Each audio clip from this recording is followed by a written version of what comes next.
ஆரம்ப காலகட்டத்துல இவர் பட்ட கஷ்டங்கள், அதுக்கப்புறம் எடுத்த விடாமுயற்சினால இவர் எந்த அளவு உச்சத்தை தொட்டிருக்காரு அப்படின்றத பார்த்து நீங்க இன்ஸ்பயர் ஆகணும் அப்படின்ற ஒரே நோக்கத்தோடு தான் இந்த ஷோவை நாங்க பண்றோம்.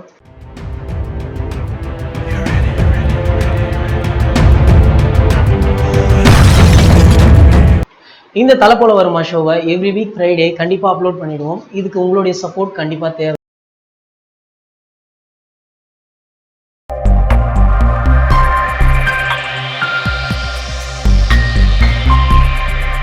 இந்த வீடியோல நம்ம பார்க்க போற விஷயம் என்னென்ன அப்படின்னு பாத்தீங்கன்னா, இப்போ சமூக வலைதளங்கள்ல ரெண்டு விஷயம் பெருமளவுல பேசப்பட்டு கொண்டாடப்பட்டு வருது. அந்த ரெண்டு விஷயம் என்ன அப்படின்றதான் பார்க்க போறோம். ஒன்னு, இந்திய ராணுவம் பாகிஸ்தான் தீவிரவாதத்திற்கு திருப்பி கொடுத்த பதிலடி. மற்றொன்று, அஜித் சாருடைய விசுவாசம் தெலுங்கு கன்னடத்துல டப் செய்து ரிலீஸ் செய்ய போறாங்க. ஆனா எத்தனை தேட்டர்ல ரிலீஸ் செய்ய போறாங்க அப்படின்னு கேட்டா நீங்களே ஷாக் ஆயிடுவீங்க.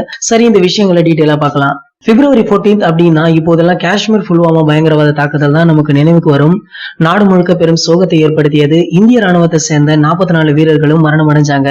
இதுல தமிழ்நாட்டை சேர்ந்தவர்கள் 2 பேர். பலரும் அக்குடும்பத்தினருக்கு நிதி உதவியும் அளிச்சாங்க.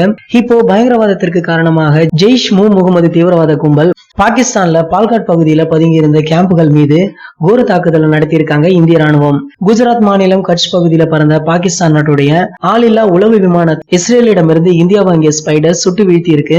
இதற்கு சினிமா பிரபலங்கள் பலரும் ஆதரவு தெரிவிச்சிருக்காங்க. ட்விட்டர்ல India strike back India air force அப்படின்ற டேக் தான் இந்திய அளவுல ட்ரெண்ட் ஆகிட்டு வருது. பாகிஸ்தான் தீவிரவாத அமைப்பின் மீது இந்திய விமானப்படை நடத்திய தாக்குதல் சரியான பதிலடி அப்படின்னு மக்கள் நீதி மைய தலைவர் கமலஹாசனும் தெரிவிச்சிருக்காரு. இவரை தொடர்ந்து பல பிரபலங்களும் ட்வீட் போட்டிருக்காங்க. அவங்க என்னென்ன சொல்லியிருக்காங்க அப்படின்றதையும் பார்க்கலாம். யார் யார் இதற்கு என்னென்ன ட்வீட் போட்டிருக்காங்க அப்படின்னு பார்க்கலாம். முதல்ல நம்ம SS Rajamouli salute to the Indian air force, Jai Hind, India strike back அப்படின்னு போட்டிருக்காரு. அடுத்தது Harish Kalyan, respect and salute to the brave pilots of IAF Indian air force அப்படின்னு போட்டிருக்காரு.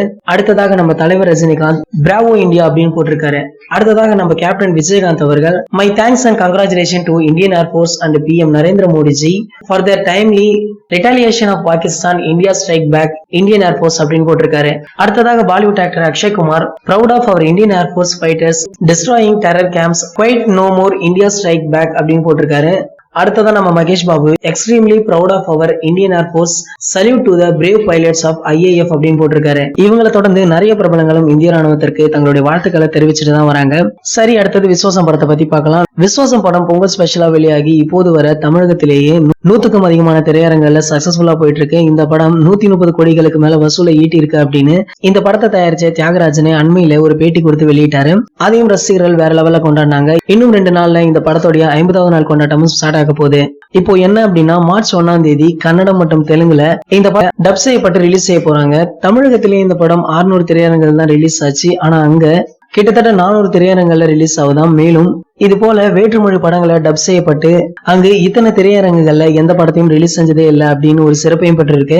இந்த தகவல்களை பற்றிய உங்களுடைய கருத்துக்களை கீழே உள்ள கமெண்ட் செக்ஷன்ல கமெண்ட் பண்ணிடுங்க. இந்த வீடியோ உங்களுக்கு பிடிச்சிருந்தா லைக், ஷேர், மறக்காம நம்ம சேனலை சப்ஸ்கிரைப் பண்ணுங்க. மேலும் அப்டேட்டை மிஸ் பண்ணாம பார்க்க பக்கத்தில் உள்ள பெல் ஐகானை கிளிக் பண்ணுங்க. இந்த 2 வீடியோவை நீங்க மிஸ் பண்ணிருந்தீங்கன்னா கிளிக் பண்ணி பாருங்க.